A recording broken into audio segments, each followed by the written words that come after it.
Today we're going to look at labels in Gmail. Labels are a great way to help you organize your emails. You can kind of think of them like you think of folders in some other programs. The advantage to labels, one of them is that you can apply multiple labels to the same email. You can also color code labels so that you can group emails by color or identify emails by color. The effectiveness of labels all depends on how you organize and how that works for you.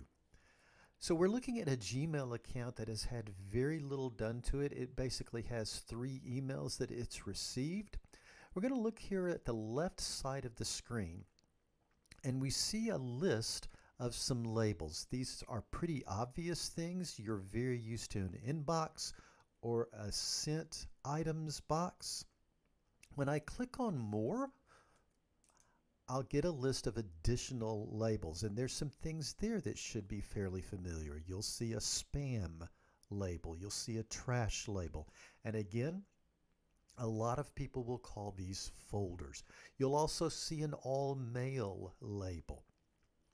And you can move these around. If I want trash up here so that I'll be able to see it all the time, I can click on it and hold my mouse button down, and I can drag it up to this top group of labels, and that way if I'm showing my short list, I can still see trash.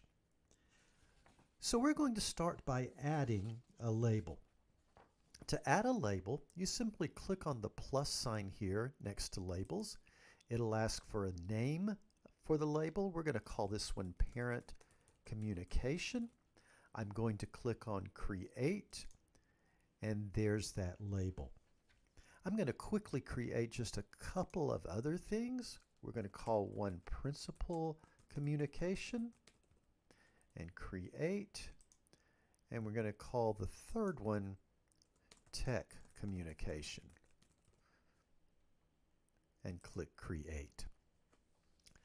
Now there's a couple of ways that I can give a label to any of these emails.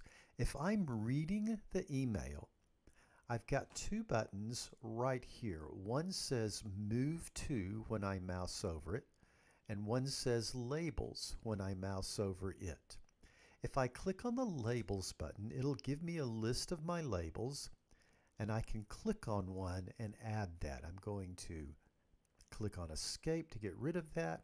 If I click on the Move To, it does the same thing. It gives me the same list of labels, but if I click on a label, it's going to move that email out of my inbox and into that particular label or folder. I don't want to do that right now. I also want to mark this email as unread.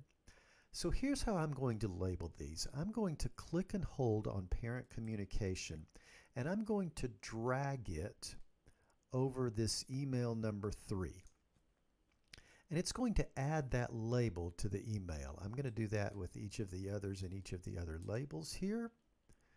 Just going to drag and drop it right on top of that email. And I've labeled each of those emails. Now, if I click on the folders or the labels over here, I'll still see those emails. They're bold, which means that they're unread. I'm going to go back to my inbox.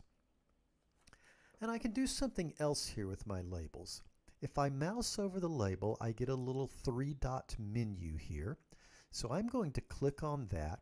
I'm going to click on Label Color. We're going to make these reddish.